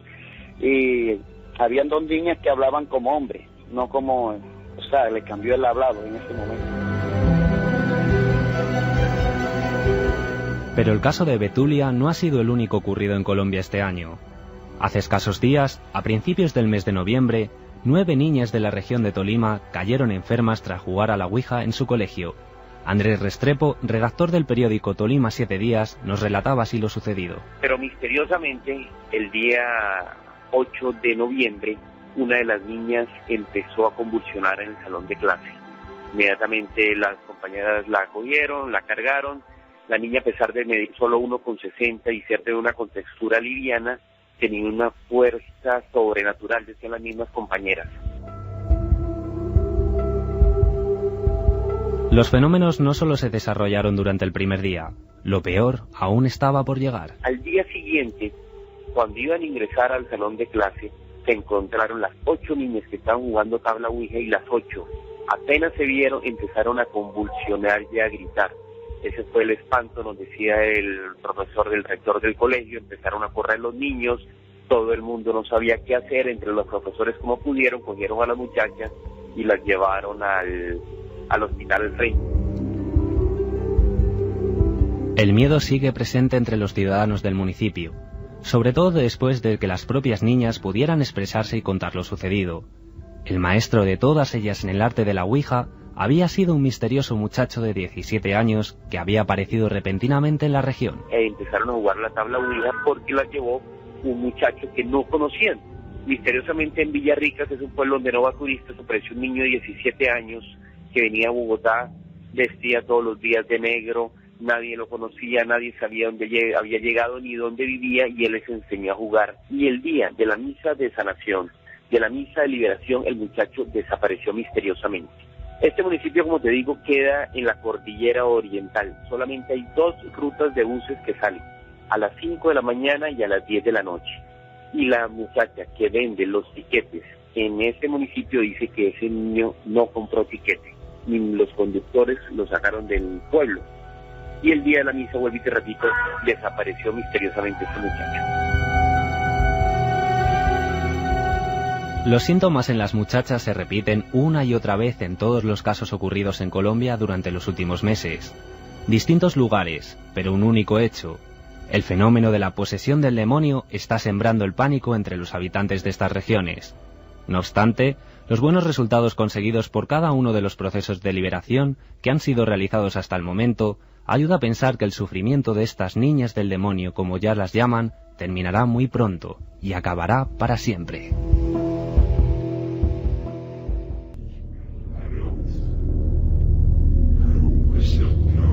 En fin, ¿qué añadir a estas voces? Sí, este es Geray, no es él directamente, claro, pero es él poniendo unas músicas justo en este momento en que aquí los tres, Carmen, Santiago y yo, estábamos todavía un poco con el alma en vilo, porque hay que decirlo, vaya crónica de nuestro compañero Carlos Largo, qué visual, ¿no? El tema del niño oscuro, sea legendario, ¿no? Lo contaban periodistas, que aparece, ofrece ese juego envenenado que es la Ouija y luego se monta la que se está montando, que se está pasando en diferentes países. Desde hace un año a esta parte hemos hablado de esas histerias colectivas que se han provocado siempre, casi siempre en niñas, en estos lugares rurales de la América profunda, hay que decirlo así. Algunas incluso recordamos que tenían paralizados los miembros. Había familiares que las sacaban de los colegios a rastras, directamente cogiéndolas de los hombros porque no podía mover sus piernas, y los médicos no daban con la causa de por qué se había producido esa rigidez, ¿no? en algunos de sus miembros, sobre todo en las piernas, en los miembros inferiores. Parece que es todo debido a una histeria colectiva. Están en unas edades complicadas, entre 13 y 15 años, siempre que ha habido algún fenómeno paranormal, en muchas de las ocasiones ha habido un adolescente de por medio. Muchas de ellas han estado jugando o mal jugando con la Ouija, les aterran diversas cosas que pasan con ese tablero y pues se obsesionan e incluso llegan a creer más si alguien les estaba comentando historias sobre demonios, sobre espíritus. Claro, la pregunta es ¿quién es ese inductor? Claro, es que... ¿Quién es ese muchacho que aquí en Colombia muestran como vestido de negro? Desde luego nos ha parecido muy sorprendente, sobrecogedor, Santiago. Bueno, es que comentaba nuestro interlocutor que el muchacho venía de Bogotá, ¿verdad? Es que Bogotá tiene sus cosas. Fíjate que hablábamos hace una semana, de vampiros, y se me quedó a mí una historia por comentar. Perdona un minuto, Santi. Lo que hablábamos de vampiros, el líder de esa secta, ahora lo que ha hecho, fíjate hasta dónde llega su locura, es afilarse los colmillos para parecerse todavía más a Drácula.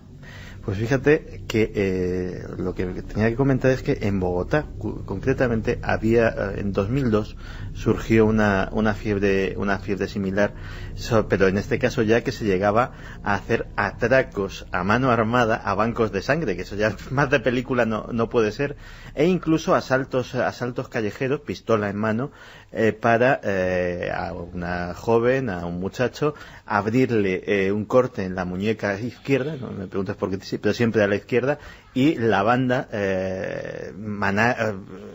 botar de ahí directamente la sangre que emanaba, ¿no? Era un síntoma de que era lo que iba con esta ilustración, de que el ambiente de los góticos, de muchos de ellos, es un movimiento, es una tribu urbana juvenil tan válida como cualquier otra, pero en la que muchas veces pues sí que se pueden infiltrar personajes vinculados al satanismo, personajes como el líder de esta secta de vampiros, que aprovechan su estética más o menos oscura para encandilar a nuevos seguidores.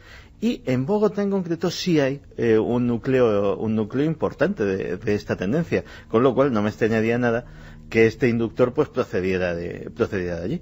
El muchacho vestido de negro, trayendo la Ouija, desde luego vaya elemento, vaya icono sugerente, y hay que decirlo, y que también aterra. Y esto está expandiéndose como una leyenda urbana, pero que es real. Los casos son totalmente reales. Acabamos, si te parece, con un pupurrí de noticias de lo más interesante, Carmen. Hay algunas que han llegado esta semana a la redacción La semana que viene seguiremos con nuestro compañero Nacho Ares, con la ciencia, con un montón de cosas que se nos quedan ahora en el tintero. Como siempre nos pasa, esta era una noche muy especial, un dossier sobre la Luna y sus ruinas y otras muchísimas cosas que estáis viendo y sintiendo y escuchando. Pero, por ejemplo, recuerdo que en Lugo, José de Cora, un gran antropólogo y periodista, nos hablaba de ermitas donde iban mujeres que vomitaban lo que era bolas de pelo. Y lo hacían porque hay una historia con la histeria, nunca mejor dicho, en la cual la persona se cree endemoniada y se come su propio pelo y se va formando una inmensa bola. Bueno, ahora ha habido alguien, Carmen, en titulares simplemente 5 kilos. Pues sí, 5 kilos, no sabían lo que le pasaba, estuvo durante varias semanas, incluso meses, vomitando porque se encontraba mal, creía que tenía algún problema de estómago. Es una chica de 18 años y cuando le hacen las pruebas pertinentes descubren que tiene una bola de pelo que pesa 5 kilos, por supuesto se la tienen que extraer del estómago y comprueban que es una enfermedad que se llama tricofagia. Tricofagia. Que es que compulsivamente ellas se comen su propio pelo. Por nervios. O incluso el pelo de la gente que hay. Tú imagínate, estás durmiendo o está durmiendo con su pareja y por la noche se comía el pelo. Tricofagia. O sea, madre mía. Terrible, como para no pegar ojo, vamos. Oye, un escorpión gigantesco, un escorpión antiquísimo. Yo creo que es increíble imaginar a este ser poblando la Tierra, ¿no? Hace un par de millones de años. Un escorpión casi más grande que un coche. Sí, demoníaco, esa expresión. Te ha salido del alma. Te ha salido del alma, Santiago. Un escorpión gigante ha sido descubierto en Alemania. Son los restos que creen que pudo medir unos 2,5 metros. Escorpión Imagínate. de 2 metros, vaya pedazo de alacrán. No tiene una datación exacta, pero se calcula que vivió hace entre 450 y 250 millones de años. La están estudiando porque creen que en aquella época es un escorpión marino, todos los escorpiones de su especie eran de este tamaño. He dicho yo un par de incluso millones de años. Más descomunales. Me refería a un par de centenares de millones de años. Oye, mucha gente que nos pregunta, Carmen, hay muchísimos mensajes, seguiremos la semana que viene con una gran sorpresa. Hay una cosa muy bonita la próxima semana, el viernes. Nos vemos en Cuarto Milenio, 23:15. Hay una cosa preciosa que es la Cueva de Salamanca y muchas cosas más. Vais a ver cosas que nunca se han visto mañana en la tele en Cuarto Milenio. Pero que la gente dice, ¿por qué no firmamos, por ejemplo, ayer en Vitoria? Les mandamos un fuerte abrazo, pero claro, 5.000 personas era imposible por una cosa. Antes podíamos hacerlo, lo digo muy rápido, cuando era el programa viernes y domingo. Ya nos empieza a costar mucho porque si no es que no llegamos, no estaríamos despiertos, parecemos zombies hoy. La nave del misterio también tiene que despegar los sábados. Claro. Tenemos que estar en Madrid, entonces si estamos hasta las 9 de la mañana con la gente, que es lo que quisiéramos, pues no podríamos hacer. Pero lo haremos de alguna sábados. forma. La Feria del Libro será una buena forma para hacerlo. Carmen, que genial, me ha gustado mucho el programa. Carlos Largo, Geray, encantado de estar con vosotros una noche